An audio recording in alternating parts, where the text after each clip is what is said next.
ပြောစရာလေးတွေကိုလိုရင်းတူရှင်းအတူချုပ်ပြီးတော့ပြောပြပါမယ်လူကြီးလူကောင်းစိတ်ဓာတ်နဲ့ဂတိကဝတ်ဆိုတဲ့ခေါင်းစဉ်လေးကိုပေါ့ဗျာ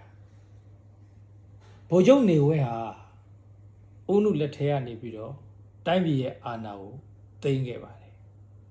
သူအာဏာသိမ်းတဲ့အချိန်မှာဘာကြောင့်အာဏာသိမ်းခဲ့ရတယ်ဆိုတာကိုအကျေတဝဲရှင်းပြပါတယ်ပြီးတော့မြန်မာနိုင်ငံကိုဘယ်လမ်းကြောင်းကနေရှောက်မယ်ဆိုတာကိုလည်းအကျေတဝဲ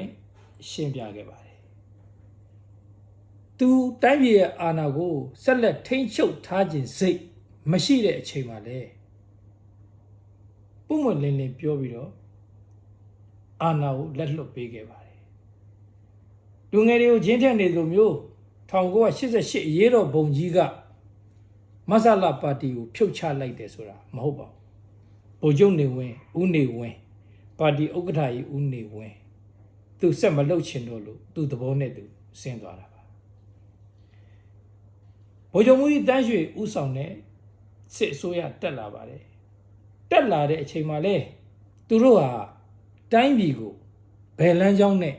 ဘယ်ပုံစံနဲ့အုပ်ချုပ်သွားမယ်ဆိုတာကိုတို့တာဝန်အရေးသုံးပါဆိုတဲ့စောင့်ပုတ်ကလေးနဲ့တိုးတုတ်ပဲသူတို့ကြွေးကြော်ခဲ့ပါတယ်သူတို့ရဲ့သဘောထားကိုတိုင်းသူပြည်သားတွေမြင်အောင်သိအောင်ပြခဲ့ပါတယ်တိုင်းပြည်ကိုဘယ်လမ်းကြောင်းနေနဲ့ရှေ့ဆက်သွားမလဲဆိုတာကိုလည်းဘဝရ၈ချက်လမ်းပြမြေပုံ၈ချက်နဲ့ချပြထားခဲ့ပါတယ်သူပြောခဲ့တဲ့အတိုင်းပဲ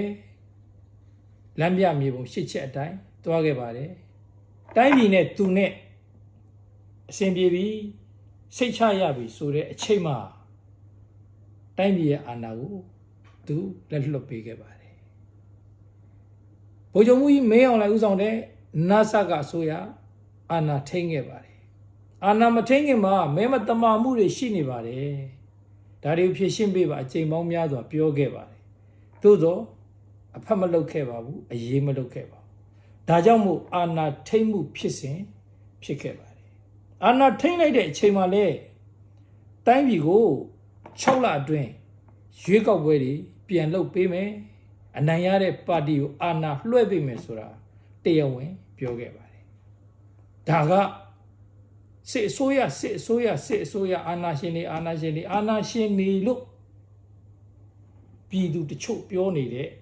စစ်ကောင်းဆောင်တွေလုပ်ခဲ့တဲ့လုပ်ရလေးတွေပေးခဲ့တဲ့ဂတိလေးတွေပါဟုတ်ပြီ